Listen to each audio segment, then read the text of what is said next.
Hello, hello, hello. How are you? Merry Christmas and happy holidays. Welcome to the 10th educational moment for the Pivotal Solutions Management's ABCs of Investing series.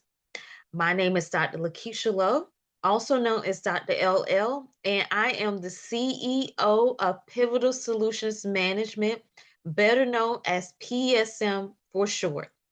For the last educational moment, we focused on discussing and explaining what a capital loss is, as well as potential assets that may incur a capital loss.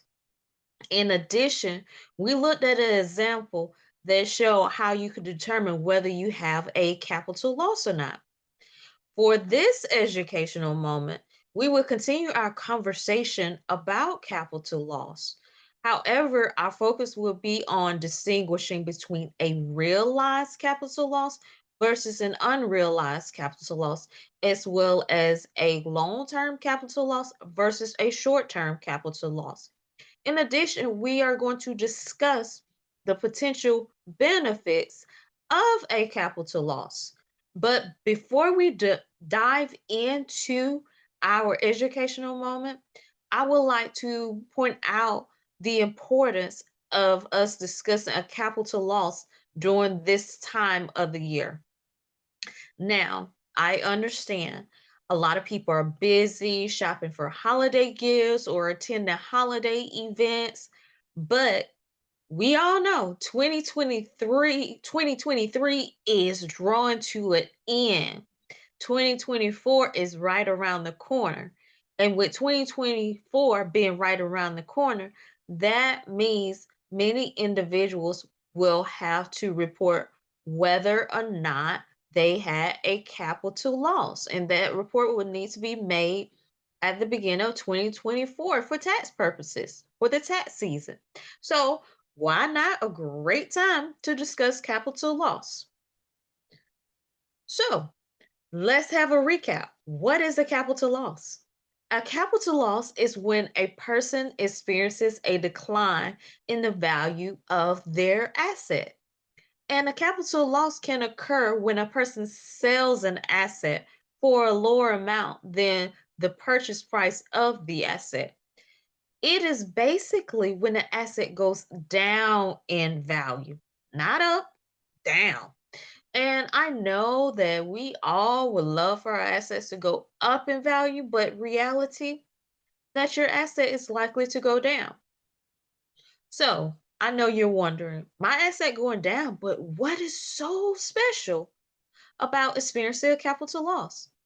Well, the bright side of a capital loss is that it may help to offset taxes that must be paid on capital gains. Capital loss represents a possible opportunity to lower your taxable income, such as ordinary income, as well as it may put you in a position of being able to receive a tax deduction. So, giving you the bright side. Is it piquing your interest in realizing a capital loss may not be so bad after all? Now, you may be wondering, how can you possibly benefit from the bright side of a capital loss? Well, there are steps to it. Step one, you must determine whether the capital loss was a realized loss or unrealized loss. A realized loss takes place when you sell, SELL.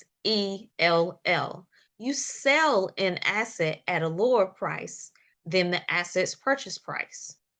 I'm going to repeat that again to make sure that we all on the same page and understood. A realized loss takes place when you sell an asset at a lower price than the asset's purchase price. On the other hand, an unrealized loss occurs when your asset's value drops at a price lower than the asset's purchase price. But there's that but. You don't sell the asset. You're just holding on to it. So unrealized loss, the asset goes down in value, but you don't sell it. Now, this is the critical thing to understand. We're at step one, but if we want to go to step two, the capital loss must be a realized loss and not an unrealized loss. And some of you all may be asking, why? Well, the reason why it must be a realized loss is that an unrealized loss is not a reportable tax event, but a realized loss is recognized as a taxable event. So, in order for you to move forward to step number 2, you got to sell it. If you want to go to step 2, now if you want to hold on it, that's perfectly fine. So, for step 2, we have sold the asset that's lower in value, and we have we realized the capital loss. And but for step 2, once we realize the capital loss, it's important for us to determine whether the capital loss is a long-term loss or short-term loss. Now, if a person holds assets for more than 1 year, that could be 1 year and 1 day, and realizes capital loss when selling assets, the losses are recognized as long-term capital losses. So if you hold it at least 1 year and 1 day, you have a long-term capital loss. On the other hand, if a person holds assets for 1 year or less and realizes capital loss when selling the assets, the losses are recognized as short-term capital loss. So 1 year or less is short term. Now, I know that you're saying, okay, Dr. LL, you did a lot of talking to my realized versus unrealized, and then long term versus short term. And you may be like, I need to see some ideas. Show me an example. And I got you. So we have hypothetical capital loss scenario number 1. Let's say that Jeff purchased 100 shares of Amazon stock on June 7th, 2022 at $123 per share. Jeff then decides to sell all shares on October 26th, 2023 at a price of $119.57 each. Assuming there were no fees associated with the sale, Jeff incurred a capital loss of $343. And you may be wondering, how did we figure out that Jeff had a capital loss of $343? Well, the answer is found using the formula that's noted on the slide, where first you would determine the asset's total selling price. For this example, the total selling price will be $11,957. And you figure out the total selling price by multiplying the $119.57 times 100 shares, which gave you $11,957. Mm, Then you would determine the asset's total purchase price, which was $12,300. That is determined by multiplying $123 times 100 shares, which gave you $12,300. So $11,957 minus $12,300 gave you a capital loss of $343. Now, I must make a disclaimer. This example does not represent or constitute a recommendation, endorsement, or any type of tax, investment, or financial advice. We at Pivotal Solutions Management, we understand that every person's circumstances differ, and we encourage individuals to seek appropriate professionals to assist them with their specific circumstance or situation. Now, based on Jeff having a capital loss of $343, as well as his purchase and selling dates, was Jeff's capital loss a realized or unrealized capital loss? That's the first question. Second question, was Jeff's capital loss a short term or long term capital loss? Hmm. Those are the two questions we need to answer. Well, Jeff's capital loss was a realized long-term loss. The reason is Jeff incurred a loss on his 100 shares of Amazon stock and sold them, which triggered a taxable event. Remember when we said that when you sell, it becomes a realized and triggers a taxable event. Then Jeff, he held his 100 shares for more than 1 year, which made it a long-term capital loss. Now, hypothetical capital loss scenario number 2. Would Jeff's capital loss still be a realized long-term capital loss if he still had a capital loss of $343 when selling the 100 shares of Amazon stock?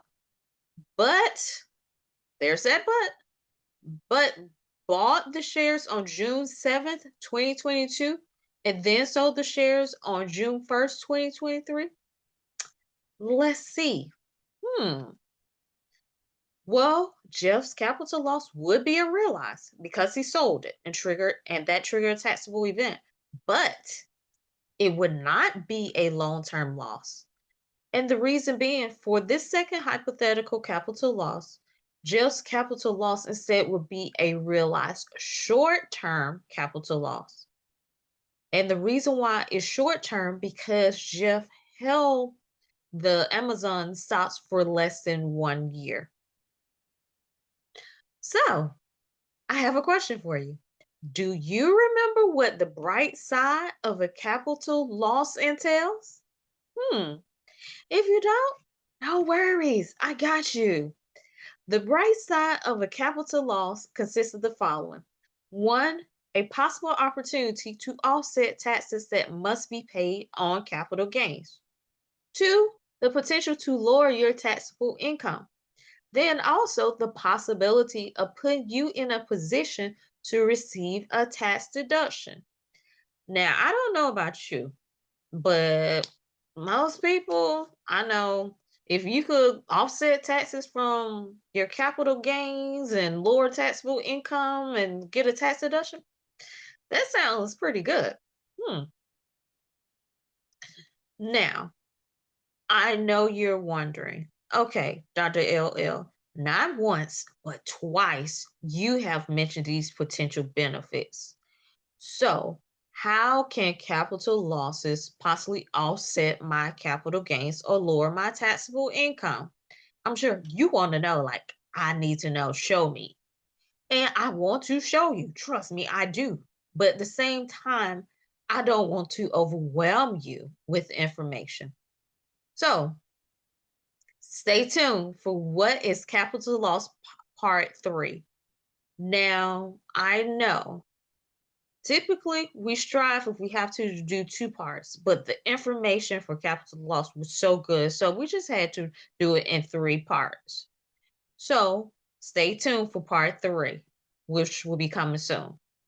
To receive a notification for the next episode in the ABCs of Investing series, follow Pivotal Solutions Management's Facebook page, Instagram page, LinkedIn page, and YouTube page.